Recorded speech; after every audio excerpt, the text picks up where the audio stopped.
Hi friends, শুভ জন্মাষ্টমী। আজকের হচ্ছে কৃষ্ণ ভক্তদের খুবই একটা স্পেশাল দিন। আজকের হচ্ছে জন্মাষ্টমী। কারা কারা আমার মতো বৈষ্ণব মতে রাত 12টা পর্যন্ত উপবাস করে আছো তারা নিশ্চয়ই আমাকে জানাবেন কমেন্টে। আর এই ভিডিওটা যদি তোমাদের ভালো লেগে থাকে নিশ্চয়ই লাইক করবে, শেয়ার করবে। আর এই দিন, এই জন্মাষ্টমীর দিন ভগবানকে পদ্ম দেওয়ার মাহাত্ম্য আছে, তাই আমি এই দিন পদ্মও দিয়েছি। আর জুঁই ফুল দেওয়ারও মাহাত্ম্য আছে বলে জুঁই ফুলও আমি জোগাড় করেছি।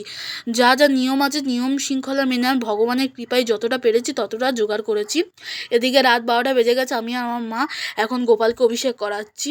দুধ, দই, ঘি, মধু, চিনি, অগরু, চন্দন, কর্পূর, ফুল, তুলসী এবং নানা রকম ফলের রস দিয়ে এখন অভিষেক করাচ্ছি। তারপরে পুজো করব, ভোগ নিবেদন করব, আরতিও করব। এখন আমি আমার বড় গোপালকেও তাড়াতাড়ি করে স্নান করিয়ে নিচ্ছি। আমি স্নান পাত্রে বসিয়ে নিয়েছি। এরপর আমি চন্দন মাখিয়ে নিচ্ছি। তারপর দুধ, দই, ঘি, মধু যা যা বললাম তাই দিয়ে এবং তিলের তেল এবং অগুরু দিয়েও স্নান করিয়ে নিচ্ছি। এই গোপালের স্নানের পর আমি আমার মাসি, দিদা, পিসি সবার গোপালকেই স্নান করিয়ে নিচ্ছি সকালবেলা, কারণ তারা রাতের বেলা পুজো করেন, সকালবেলা করেছিল বলে আমাকে বলেছিল অভিষেক করাতে, তাই আমি করাচ্ছি। এই ভিডিওটা আজকের এই পর্যন্ত। এরপরে আমি করাচ্ছি হচ্ছে ভগবানের ভোগ নিবেদন এবং আরতি। ভিডিওটা কেমন লাগলো তা অবশ্যই তোমরা কমেন্টে জানাবে।